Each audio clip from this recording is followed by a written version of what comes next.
Welcome to another episode of La Ventanita. I'm your co-host Carlos Frías, the food editor at the Miami Herald, and I'm here every week with Amy Reyes, editor of Hi, Miami.com. how you doing, Carlos? We're You've back been at gone it. a while. How was your We're vacay? It was less vacay than it was stuff I had to get done for my kid. She was at some program up in Georgetown, and I went to go pick her up, and then she's like, "Hey, let's look at some colleges while we were up here." So I ended up driving to Pennsylvania in the Oh, fun. driving rain. Mm. In the driving rain to go see some schools. Um, I have a nephew up there, or a little cousin who just graduated from Penn. So we hung out with him and got to see Penn and got to hang in Philly a little bit. I did like probably the best thing I did was I did kind of a call out on Twitter because we have a lot of friends and frenemies in Philly. Uh, Right. because like we get back and forth with Stephanie Farr Craig Laban, who's the food editor up at the Philly Inquirer. And I was just like, hey, I'm in Philly for a couple days. I probably have like 5 meals here. Where am I eating? What should they be? What'd you do? Where'd you eat? You know what? We stayed in Chinatown, so we Mhm. ended up eating, and which, by the way, it's a very rich, robust Chinatown. I'd never been to Philly other than just passing through, changing planes or something, and it's a very robust Chinatown, and so they have a lot of great options. So we ended up eating like amazing dumplings and dim sum. We ended up at a Thai place, which is kind of it turned out it was one of the nominated for one of the best new restaurants. Ooh. And so yeah, it's funny. We were in Philly, and like the least impressive thing I had was a cheesesteak that was supposed to like it was supposed to be at a place that was like really good, and it was fine. I mean, it was I'm not gonna get mad at it. It was fine. But the most interesting food I had was like a selection of Asian food, Peking duck. I mean, it was fantastic. So I can't imagine ever wanting to eat a Philly cheesesteak. Like it just sounds like a combination that is just like no for me. no, but that for you personally, but that is For your me people's, personally. but that's your people's food. It's like cheese melted over shredded beef. That's like the Midwesterners. That's in your wheelhouse. I would rather just have like turkey and Swiss. Just keep it Turkey and Swiss. turkey and Swiss. I'd rather just have a turkey and Swiss because, like, that sounds like if you eat a Philly cheesesteak, your next trip better be home. Like, you better just be going Your back to your next your house. next trip better be home with your diagnosed WGS, Yeah. Oh my white God. girl Speaking stomach. of speaking of the white girl stomach, Yeah. dude, I have gone. You know how I can't change, how I don't improve. You're like, I'm gonna do better. Uh-huh. I can't. I try to do better, but I don't. You know how I have all these dangerous hobbies that generally lead to no good. Well, I went swimming at Hobie Beach, which is the place where all the triathletes swim. And you know my organism is very sensitive. Well, I don't know Yes. what I swallowed Oh no. in this beach, but I was right in the struggle bus for two You had the weeks. amoebas. You had the Oh my amoebas God, I going. told you I had the Tri Beach amoebas. Like Oh I no. literally just turned the corner on this stomach situation that I had for the past 2.5, like week and a half, I would say. It was like a week and a half. I just turned the corner like yesterday. Today I'm starting to feel like a normal person. I was like all bloated and stuff. So the only reason why I'm telling you this is because we had to go eat at a food hall because Connie is doing a whole like rediscovering Miami's food halls. And so we went Right. to one of them. There was nothing that I could palate at this You food just hall. you're like anything I eat here will make me worse. Will Exactly. And so injure I me. was literally like doing like a food. I was doing like when you go to a food festival and you're like, I'll take a bite and then I'll like chuck it and Spit then it spit it out, out. right? Yeah. I did that. I Like was like, let me you have a little spit bucket for your food. yeah, let me try this taco and spit it out. So yeah. But Connie's Cookie about to monster style where you wah, wah, wah, yeah, wah, but no, nothing no, I goes in. couldn't do any of that stuff. Connie's about to have us eating a lot though, because she's got a lot of food halls to visit this summer, and I need to prepare my stomach.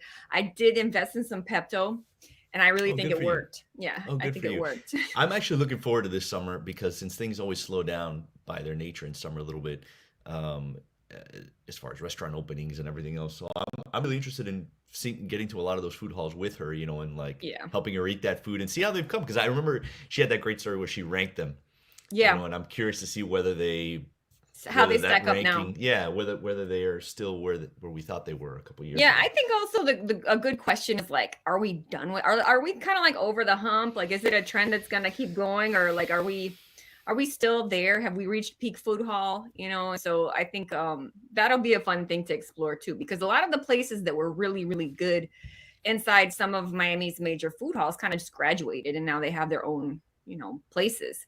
Their own Or spots, right? yeah, or some of them just kind of fall by the wayside. Like the food hall we went to was Alton Food Hall, Mm-hmm. and like they have like a Popeyes, and a Yeah, Wingstop. see, So it's that to me is the raising the white flag on the food halls. It's like when, to me, it's very much like food trucks, right? Like at right, first you had these chefs with some kind of renown. Like I want to say Lorena Garcia had, or no, somebody had a food truck called Latin Burger, and I can't remember the name of it.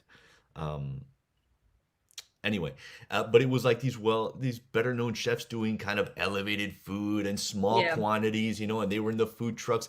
And then you turn around one day and there was like a funnel cake food truck, and that was the Right. white flag. And Well, I think the the same thing thing about might happen. that Alton Road or that Alton Food Hall too is it's like when you get in there, you feel like there's more going on than just what you see. And then they have Mhm. this other space where you go and they're like, "Did you not like any of these guys? You can order from here too." And then I remembered your story and I was like, "Oh, Jesus, they have a ghost kitchen upstairs." Yeah, yeah. It's So, basically a ghost kitchen to begin with, and then they were and like, then "Eh, there's some we should serve some people while we're here." yeah, there's some Yeah. front facing ghost kitchen. Yeah. Yeah, I think that's also a function of like real estate prices being ridiculous here. So Oh yeah, for sure. it's like you have to make the most of the space that you're in, right? Like these people are Hmm. doing they're doing the ghost kitchen, they're doing a front facing, they're doing takeout and delivery. Whatever they can Yeah, do. they could bring in a juggler, they could have a DJ. I mean, they might as well just make it a one stop shop. Well, So the good thing that I have turned the corner on the white girl stomach is because mm. I am officially a foodie insider. Oh Because yes, yes. guess what happened? What happened was What happened was I got invited to Burger Beast, super exclusive, super secret. I'm not even gonna tell you where we're gonna eat. Burger Club, and it's meeting tonight, and I'm invited, so I have to be able to consume food. Yeah, I'm gonna be there. Burger Beast. I didn't really write about this because it's hard to write about a burger club where only 20 Oh people are no, like you can't invited. write about it. It's Like like the first rule of Burger Club is we don't write you about can't talk Burger about Club. Burger Club. No, you can't write about Burger Club. But just like Por Arribita, he does these events, kind of once a month, and he invites burger people from like around the country. So even if he's hosting it at one place, like I think he did one at his restaurant, the one that he's a part owner in, Crackers. He'll invite a chef from like I don't know, Vermont or something, and they'll do an event. So yeah, I as well am going to go to the You're Burger Club coming. today. Yes, I am going to go to the Burger Club. I'm very excited. Well, I am too, and I'm even more excited because I don't have to leave Kendall. Everything is coming up Kendall these days. It is, Yeah, yes. It's gonna be yeah. amazing. Be honest, if it wasn't in Kendall, would you be going to this? I mean, I would go to the Gables, the Grove, like that's it. I think There's a that's as radius, far as I would go. I have like a radius of like how right? far I would go. I would go to Flagami. I would go all the way to. I'd probably go to Little Havana. I don't know if I would make that left and go north to go to the Design District or Wynwood or anything like that. I'm not sure if I would do all that, but I It would go to Gables Grove, Little Havana, Flagami, it has to be close enough to get back to your own Winchester. bathroom. Yes, Like what's exactly. the Anything that's like anything I can take the 874 to, I would go. Kendall Secret Highway? My secret highway, Yeah, exactly. yeah, the secret highway that only Kendall knows about. Hmm. Yeah. Well, we had a lot of stuff going on this week. Obviously we didn't have a show last week because I was traveling a little bit and taking a little bit of a brain break.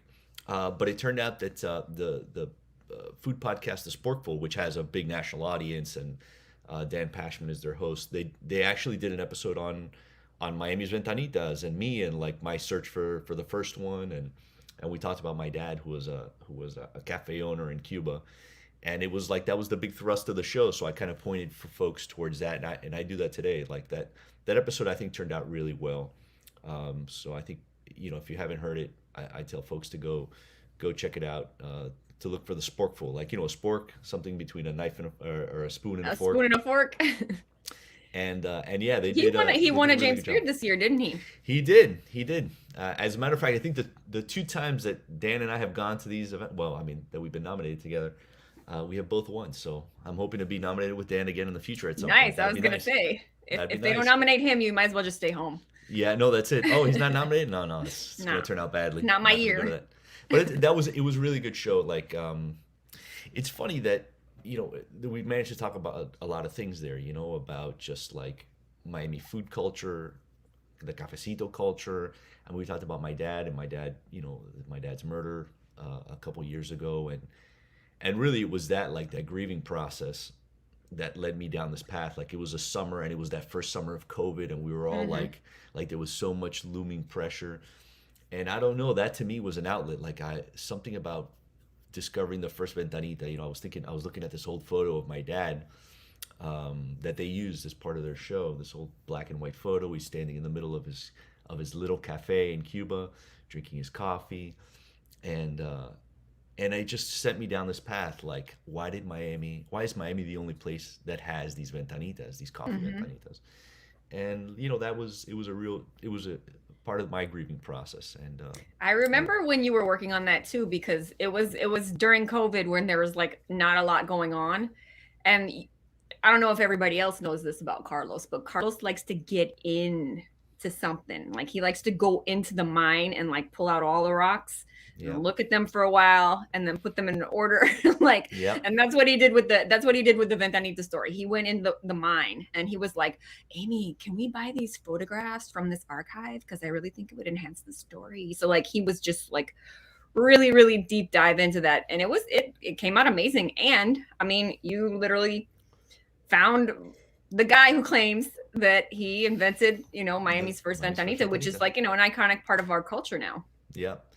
And I remember thinking at something that was a heavy. I mean, it's an understatement to say it was a heavy summer. But I remember telling you something like, if I can't just work on this for a couple weeks, I think I'm gonna have to take a sabbatical. I think I'm gonna have to quit, because like my mind was so full of things, of big serious things, and I was like, I just need to think about this one thing, No, Carlos and Carlos did the like, Amy, how many times can I write the story about how bad restaurants are struggling? I need to, I I need need to something else. I I need need something something else else. to focus on too. I Yeah, remember it was rough. We've had a rough 2 summers. bro, it's not Anyway, it's not it's not an understatement at all to say that. Yeah, well, you know who had a rough 4th of July? golden The rule, golden rule. Oh my the God. golden rule. So golden rule, yeah, so it's this fish market. Well, it started as a fish market. It's been down in is it Palmetto Bay or Palmetto Pinecrest? Bay area, Palmetto yeah. Bay. Yeah, they've been down there since 1943. Like, there's not a lot of things that have been running continuously Nope. since 1943 in Miami. And over the years it kind of segued into, like, it had become family owned. Um, and I think in the last few years, yeah, there's the owner. It's Walter Flores. That's the current owner, although his daughter's the one that's like the operations person today, Courtney.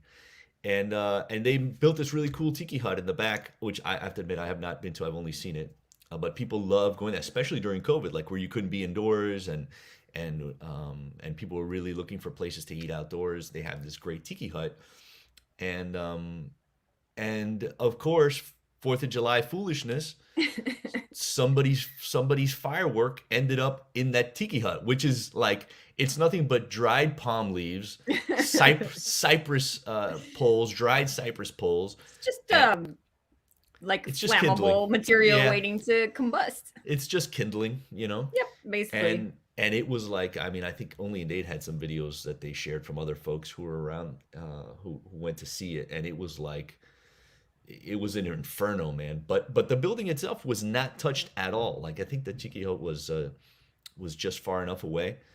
And I mean, give it up to the Miami-Dade firefighters. Like, They must have gotten there right on time. yeah, they saved that building. That building was not touched at all, and they were like in business the next day, and people were showing Hmm. up buying fish, and but now they have to kind of like, they have to audible, and they have to do inside seating, which Hmm. they had not had, but so it was a shame. It was a shame, and it's like, of course it's fireworks.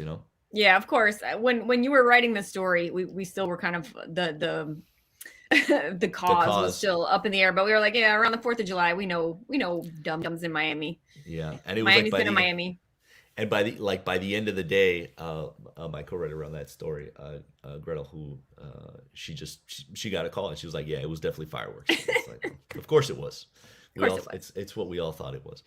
But good for them. Good for Yeah, them. no, good thing we've saved a Miami institution. Yeah, absolutely. I mean, we have so few of them, and it's funny that building, they actually waited out Hurricane Andrew there. And I said, oh, so it must be like it was like a real sturdy fortress, and they were like, no, it was terrifying. It was terrifying. No. Yeah, they were closed for a couple weeks fixing it, so they were inside. So Courtney Reeder, and her parents, Pam Mullins and Walter Flores, and then she has aunts and uncles and brothers, who are all commercial fishermen. So I guess some collection of them. She was 12 years old, and she's inside. They're waiting out the storm inside that building. So that building has now survived fire, survived hurricanes. That's so yeah. I'm Well, were they inside that building with a bunch of fish? Is that what?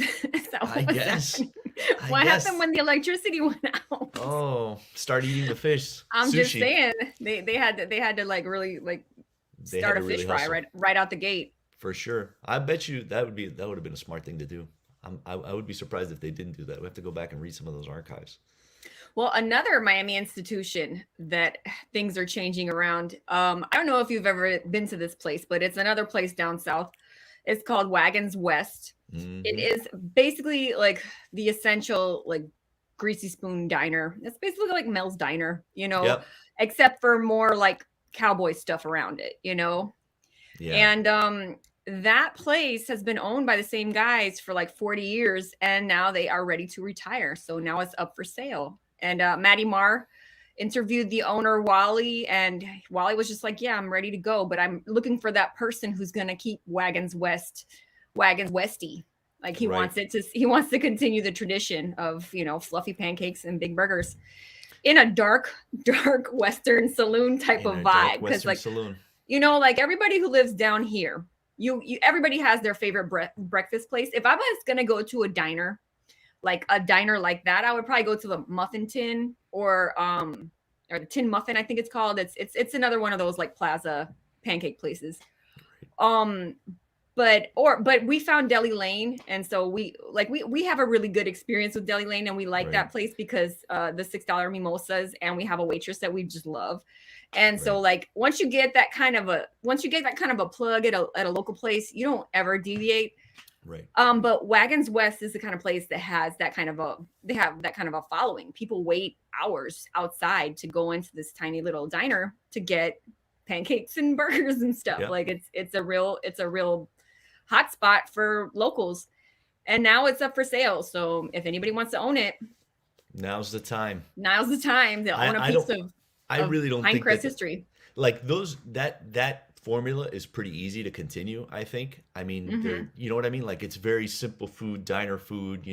Short order type of food. Like they could totally do it, but like I don't know. You have to find the right person that wants. That's the thing that they I think wanna it's continue. That's another what they wanna- another like Cafe Abraci thing. I think people are there because they like the owner and they like the vibe he brings to it. So you'd have Yeah. to find a charismatic dude that's gonna like kind of bring the same thing to the table and like make everybody feel welcome and make you feel cool for hanging out in this, Western themed diner in the middle of Florida.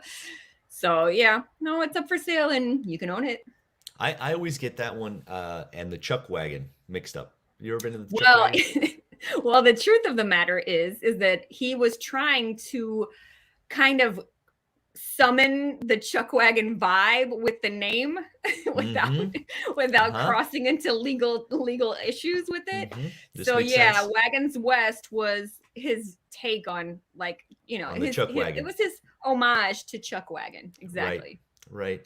And again, there's nothing complicated about those places. Those are imagine like locally owned Cracker Barrels without the little kitschy store out front. It's like in Detroit, what well, it we have what we call Coney Islands, and Coney Islands are just burger spots that like some dude owns, and they just call it somebody's Coney Island. I don't think there's a franchising fee. I don't think it's just that's like so funny. yeah. It's a burger spot, burgers and dogs. That's what you get there, and like the food is usually bad, but it's there, and some guy owns it, and you're just hanging out with your friends. So you go to Coney Island, get yourself a burger or a dog.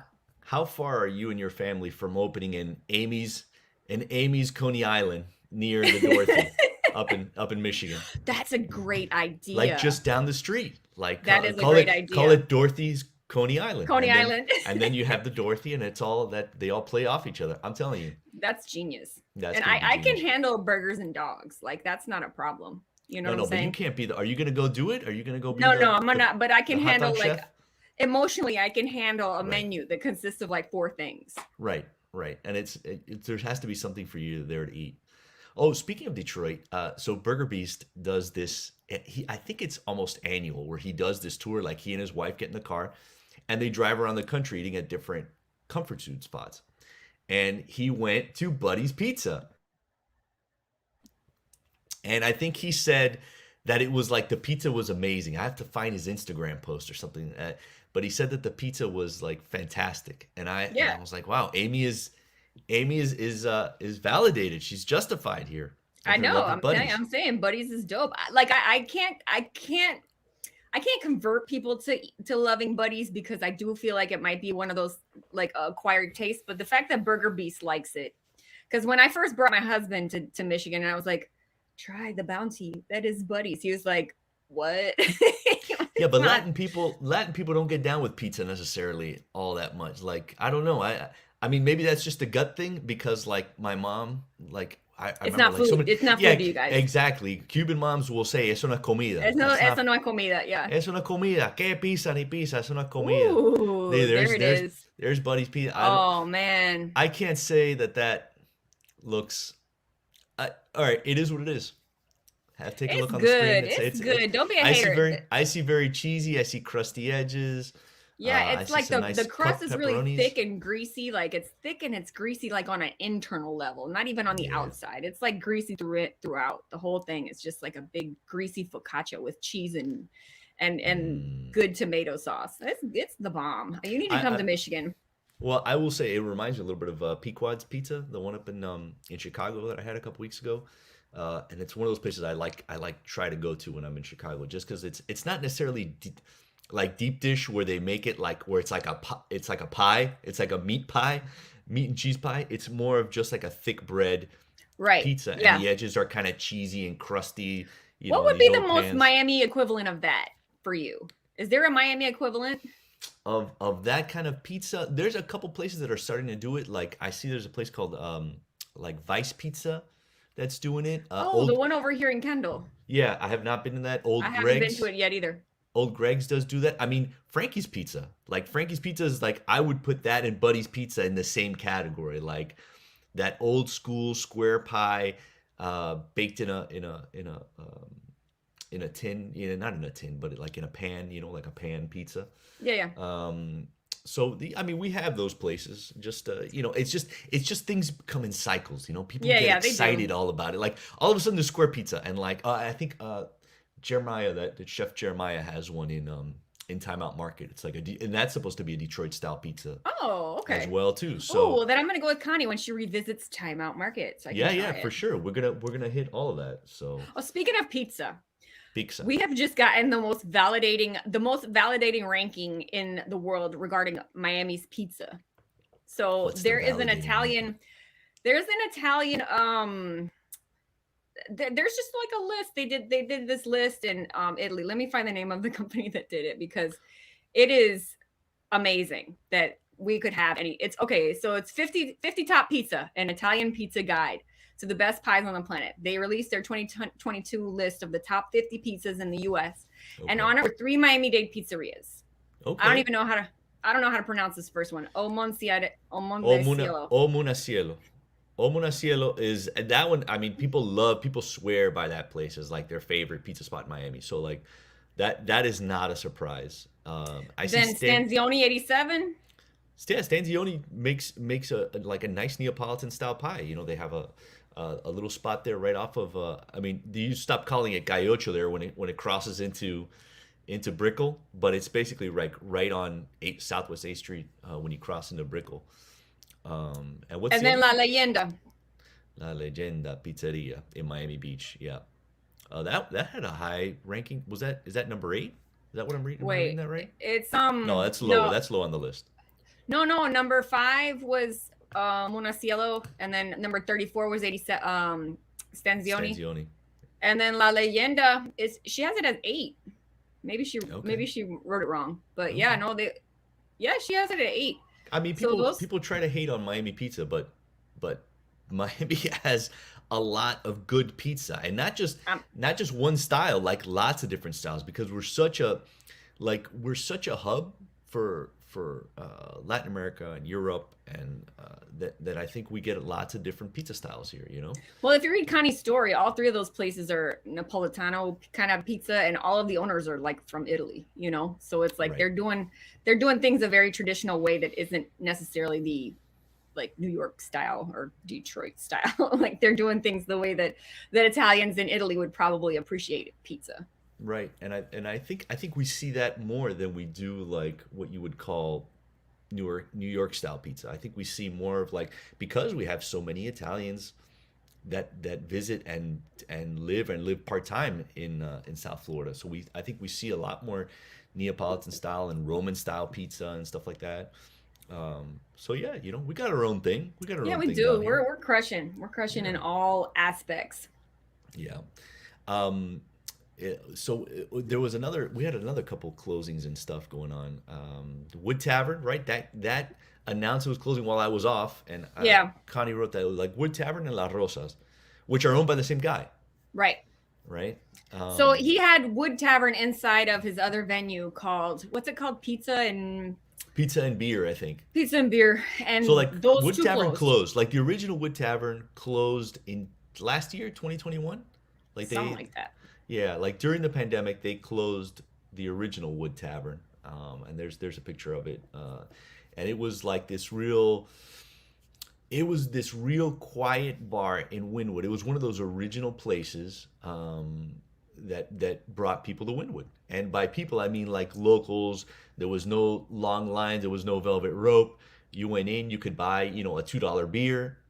They had dollar tacos in the big backyard where they had kind of like stadium seating, kind of like wood benches.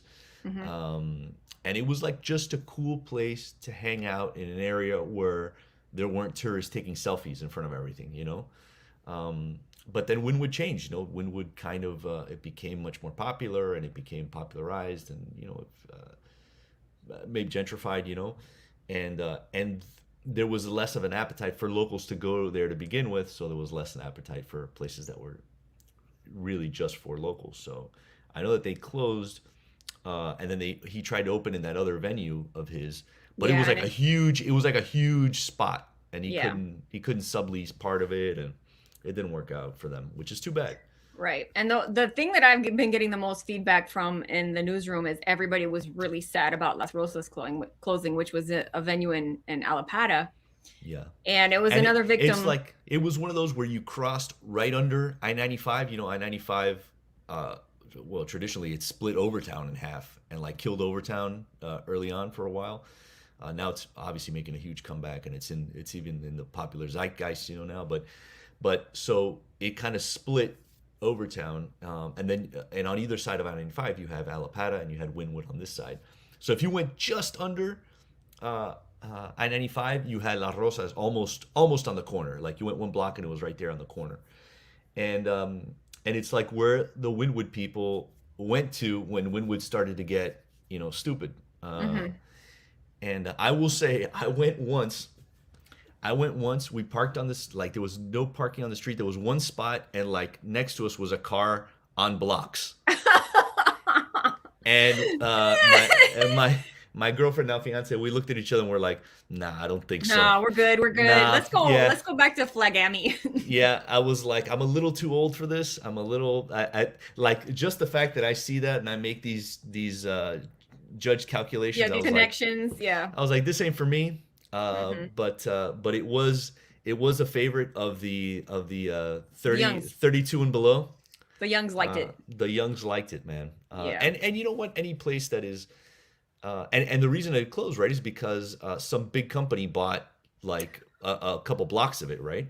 Well, the story that Connie wrote, kind of the owner was pretty forthcoming about his financial Yeah. miscalculations. Like he just said that he was over leveraged and he had to cut his losses.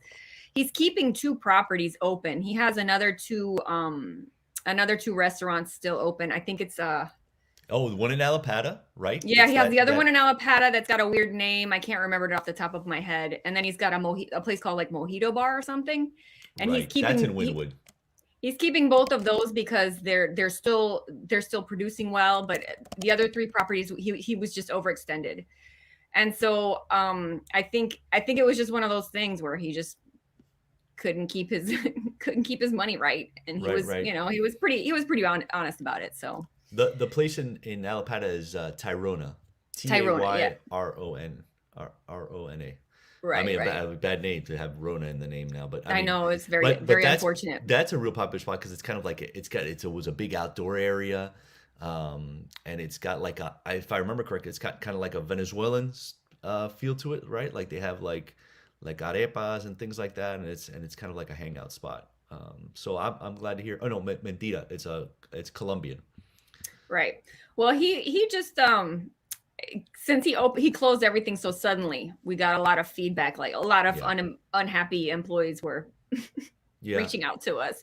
And it's So like, like usually but when what are you gonna say, man? Like he's worse off the employees. They can get a new job. Like he lost his whole thing, you know? Like yeah, no, I that's was pretty gonna say rough. like if when that type of thing happens, it's usually because you try to hold on as long as you could, Yeah. and you just can't. Yeah. At one point, you're just like, oh, I can't make the payment this month, so I guess I that's gonna know. be it. I guess that's that. Well, But R.I.P. to Las Rosas, pour one out for La Rosas and pour one out for Wood Tavern, hmm the second Wood Tavern the 2.0. second coming of Wood Yeah. Tavern. Yeah. So well, that's too bad. Um, you know what I was this is something we were talking about with different areas kind of being activated, right? Like we're obviously Alapata is becoming a spot. They've been trying to make Española Way a thing again for a while. Like they have a new hotel there, the Esme, and they've had a couple food concepts come in, and I'm not sure what it's gonna take, but that area is still it's for tourists. I don't know what it's gonna take to get locals there. I think that the ecosystem around it isn't quite ready It's yet not for conducive locals. yet. Yeah, it's not Yeah. conducive.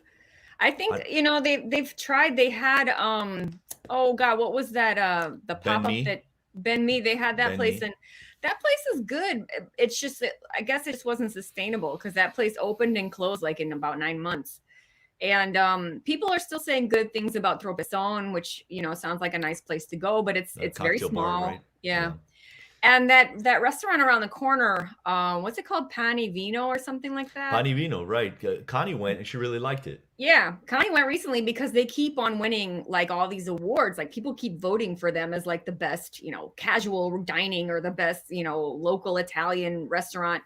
And she went and she had a good experience. She said that the place was legit. And so they're doing something right. Obviously they're doing something right because the owner said to her that they even have repeat customers that are tourists. Like, so if you're a tourist and you're coming back to a location and then you're going back to a dining venue, that means Mhm. that you associate that with the better part of your trip. So I think they need to replicate that kind of a vibe on the street. That's it. Yeah, it's tough because Washington, the street that it runs into really is that corner, Washington and Española Way. That's the entrance kind of it. Um, Washington has been kind of this frozen in time because those developers have been holding on the property. Stuff hasn't been totally redeveloped there. That street, I mean, for all the attention that South Beach gets, like that one street, that especially that stretch, really hasn't had a lot of redevelopment and such. So they haven't given locals a reason to go there. So thus, what you get is the tourists that go, and it's like the kind of places tourists are going to go to. Places Right. that are going to get visited one time. Right. And that I don't think is always a great recipe for Well, I'm rooting. creating I'm rooting for neighborhood. Espanol Way. I'm rooting for that Espanol Way just because it's a good alternative to like Lincoln Road or Ocean Drive. Like if you wanted to be in South Beach, like it seems like a good alternative. But like I said, that like we've said that the dining situation is It's tough. It's tough. It's tough there right now. But we'll see. We'll see. I mean, if that I think there needs to be it hasn't reached anywhere close to a tipping point yet. I think it's going to have to get to a point where they start redeveloping Washington, and then we'll see kind of what happens there. What we do have coming pretty soon is Miami Spice, which we really haven't done in 2 years, right? Yeah. Since 2019. Yeah, no, it's been tough. The Miami Spice was like, it was one of those promotions that would always just kind of like save the ecosystem. Everybody would get really excited. Everybody I know would be like, "Oh, where are we gonna go?" We would make a whole schedule. And then after COVID, and then the year after COVID, it's just been tough. So now it's back, and everybody's popping out their 3-course menus for lunch and for dinner. The prices are the same this year, right? Yeah, I haven't looked at all the details yet. What I did is I counted the restaurants, and I guess they've told me that the final restaurant number has like there are other restaurants joining, but the last I checked, it was 87 restaurants, and the last time they really did it full on, it was 243. Yeah. So that's a big difference. I mean, again, it's still early. They haven't, they said they haven't. They're adding new restaurants and such that are offering it, but I think maybe it's going to say something about where we are economically, Right. because I mean, although COVID was a killer for a lot of restaurants, and, not to downplay it and use that word, but because it really put a damper on a lot of restaurants that closed, they forced restaurants to close because South Florida was open, because Miami was open. Like places last summer were busier than they had been maybe ever in the summer. Like they were like restaurants were like, I can't believe how busy it is. And this summer, it's already not like that. I think I mentioned to you that I was in the Grove and it was bad. Well, when we had Michael Schwartz, yeah, when we were talking to Michael Schwartz and he was down there too, totally. It was totally like you could just walk down the middle of the street. Hmm. So I think that Miami Spice is going to be important again for those people, just to encourage people to keep coming to the restaurant and keep them in the habit of coming to restaurants. Right. Well, it's always a really good opportunity to try places that you think are outside of your price range. And Mhm. it's also a chance to to just explore things on the menu that you might not have tried had you not gone. But you just got to remember, if you're going to do Miami Spice, make sure you go with people who are doing Miami Spice, or else you kind of defeat the purpose, because Right, everybody has to be on the same page. right, yeah, and When it that's the comes thing time to too. split that bill, you gotta all be on the same page. No, I mean, but that's in general, man. Like you And have don't go with it, people who are gonna, yeah, don't go with people who are gonna get the upgrade. Like, I want the lobster upgrade. No, we're here for Miami Spice. Stop being right, extra. right.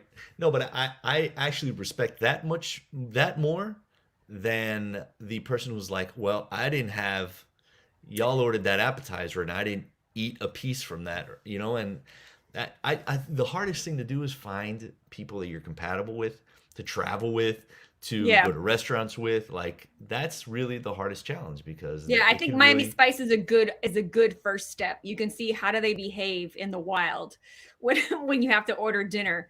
Because I don't like to go out. I don't like to go out to dine with big groups, because I never, like, you always get screwed. Like, never. yeah, it's never good.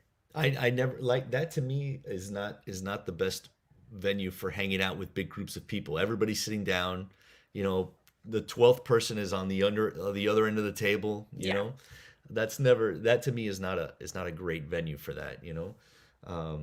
It's like it's nice to just have a small group, somebody you want to catch up with, and you want to have a quiet conversation with. I mean, that's how it is for me personally. Like Yeah. that's what I No, like I out of agree. going to restaurants. Well, the two places are on my out the gate on my Miami Spice list. Is I'm going to La Petite Maison, because I love Okay. their ratatouille, and it is on the menu. And I could eat their ratatouille like all day long. It's just so good. And then I want to go to that place, the Korean barbecue place. Is it called Coat or It's Cote. It's got like a little tilde on the E. I've okay. I've heard people call it Cote and Cote. I think it's Cote. I'm gonna call Um, it that place over there. I'm gonna go to that place over there with the Korean barbecue, because I yes. wanted to try that place since the jump, but I just haven't had an opportunity to. And so Miami Spice might be it. And like meats are their thing too. Like that's their it's a smorgasbord of different meats and how they cook it in. So I think that's and that's what you mentioned. That's the beauty of Miami Spice, is that you can try places sometimes that are out of your price range. Like you can really get a taste for places like that and decide whether in the future you want to really go all out. Yeah. Like Should we go really hard here next time? right? Like, did you go and were like, this place was so amazing, I want to come back here and really go all out here. I think that's what's best for, is kind of whetting your appetite, so to speak, for those different. Yeah, it's like different speed spots. dating restaurants. Oh, I like that. I like that. First course over, second course. Move Okay, on. let's move on. We're good. I like that. I like that. Speaking of Korean barbecue, didn't I read that 2 Korean girls are opening a brick and mortar? Oh yeah. Oh my God. Yes. They opened a brick and mortar in oh my God, which hotel was it? I think it was the Shelbourne. Oh, that Oh my sounds God. right. Yep, the Shelbourne. Yeah. Oh my God, Yep. Carlos. Remember when we were in Doral, and one of the greatest things about being in Doral, not the only, the greatest thing about being in Doral was Bistro Bulgogi and their Right. bibimbap. And I didn't know what that was until Evan Ben took me there. And it changed my life. And I don't even know if I'm pronouncing it right, because Connie interviewed these women who run 2 Korean girls, and they pronounce it differently. But I'm just gonna pronounce it the white girl way, bibimbap. Anyway, bibimbap is my jam. I love Yep. it. It's And delicious. after we left Doral because of the COVIDs, I had in Kendall there is no bibimbap to be found. Like there's No. no place where I could go and satisfy that craving. So when 2 Korean girls opened up during the pandemic, they were delivering everywhere. It was insane. I was like, they don't realize that I live in Kendall, and I would order from them all the time because I think they were up in the Grove. I was like, they must not know that I am like a solid 10 miles away from them. So I would order Uber Eats 2 Korean girls all the time. And then all of a sudden I was like, wait, it's gone. What happened to it? Oh, they would cancel it? No, it wasn't available for me. Oh, it Because like wasn't you know how available on you the have app. you have Right, your right. yeah, you have your address in there, and they're like, no, they don't come to you. And I remember my husband went to South Korea for the World Cup back in Okay. 2004. Okay. And whenever I would bring this, he would be like, oh my God, this is just like the food I would have outside the hotel in South Korea. Their bibimbap is the jam. And so Oh, now that's they so have a great. brick and mortar, and I'm going to have to figure out, I'm going to have to leave Kendall to get some of that. It's going Yeah. to be unfortunate, but it's that good. That I think if you go back 5 years, you had like maybe 3 places where you could get Korean food in general in Miami, like that was a close approximation. And now, I think like there's so much more. Well, like you said, the Cote is they have a Michelin star, right? Yeah. Didn't they get them? Yeah, I mean they got a Michelin star. That's a big difference in 5 years, from having like one little corner spot to having a Korean barbecue place that's got a Michelin star in a Yeah, very short no, time. So that's a different level. However, I would rather have my bibimbap. I well, want yeah, that stuff. yeah, That to me is like the perfect meal. That is yeah. It can be the world's both. perfect meal. It can be both, right? It's just a bowl and the white rice and everything piled on top of it and all the sauces dripping into it. Oh man, Oh my God, that's so good. we should go back to Um, Doral just for that. yeah, like that's the kind of thing where you just see pictures of it. Oh, we got a picture of 2 Korean Oh girls' man, menu up there. Yeah, look and at all it's the just like, stuff. yeah, the spices. And it's like, I think that plays into like South Florida culture pretty well, because Latin food, although Latins don't necessarily like spicy food, Latins, when I say Caribbeans, and I take that back, the Cubans that I grew up with, well, Dominicans don't like spicy and food either. Dominicans, I mean, like Haitians No, do like their spicy food, and they Jamaicans do. do like their spicy food. Like Um, so I think Dominicans that to eat fits, you know. something spicy, it's like an event. Like we're gonna go eat this spicy goat dish, you know? But it's Right. not like, oh, I'm gonna put this and like they'll put some Tabasco on their sancocho like sometimes, but it's usually not. No, they don't like spicy. Dominicans don't like spicy.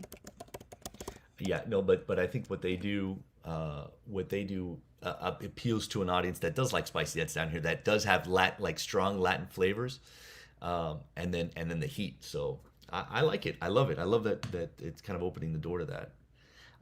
Speaking of like stuff that looks beautiful and you want to wrap your eyes around, so there's this there's this company that I think the best word that we came up with them was to call them food influencers. It's Miami Fruit. Miami Fruit has this. I think it's like this local guy who basically started growing tropical fruit and sending it out of Miami and like selling it for like out of Oh, you Miami mean prices. no. They're fruit influencers. Fruit That's what influencer. they What are. did I say? Fruit Food influencer? influencer. You said no. Anybody can be a food influencer. They are specifically fruit influencers. Yes, fruit influencers are what I want to Yeah. say. And like people were going crazy because they were selling a box of mamoncillos for $117 for delivery. And it's somebody in like- Wisconsin was like, "Yeah, I want yeah, that." well, that's the thing. People in Wisconsin and New York and places outside of South Florida were like, yes, give us Please that. send me that. And everybody in South Florida was like, I can get a bag of mamoncillos for $3 at the corner in Hialeah, and we're outraged. But it's like, it's not for you, man. Like we got it. Like we can get, like I can go to the corner right now. I can go to Lo Pinareño right there on Yeah. A Street and hook up all the. Oh man, the- I saw he was selling a box of mangoes for like $89. Dude, And I was like, dang, all my mangoes rotted on the patio. yeah, it's like I had more mangoes than I could eat. And even Yeah. this year where it was supposed to be like a low crop of mangoes, I still every year get all the mangoes that I can eat. But you know something, Carlos, at the end of the day, the truth of the matter is people who live outside of Florida, they don't enjoy the bounty that we take for granted. Like I hadn't seen a mango in person until I moved to the Dominican Republic. So like there's people, maybe, people who live in, the Midwest or in other parts of the country who are from, tropical areas, and they're like, yes, I need some mamoncillo that bad that I will pay money for it. I'll pay Right. premium. Send it to me now.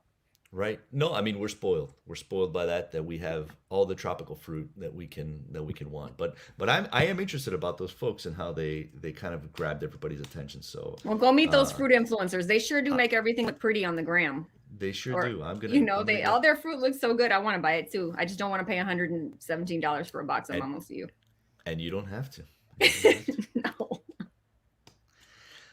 Amy, I think and I feel like maybe that's a show. Yeah, we have reached peak food. We have reached peak food. I'm gonna go find out about those fruit influencers. Fruit influencers. And I'm gonna go prepare my white girl stomach for my insider secret foodie influencer dinner tonight. Super Double Secret Probation Burger Club. Yeah. All right. Well, I'm looking forward to Burger Club. I will see you there tonight. All right. Peace out. See ya.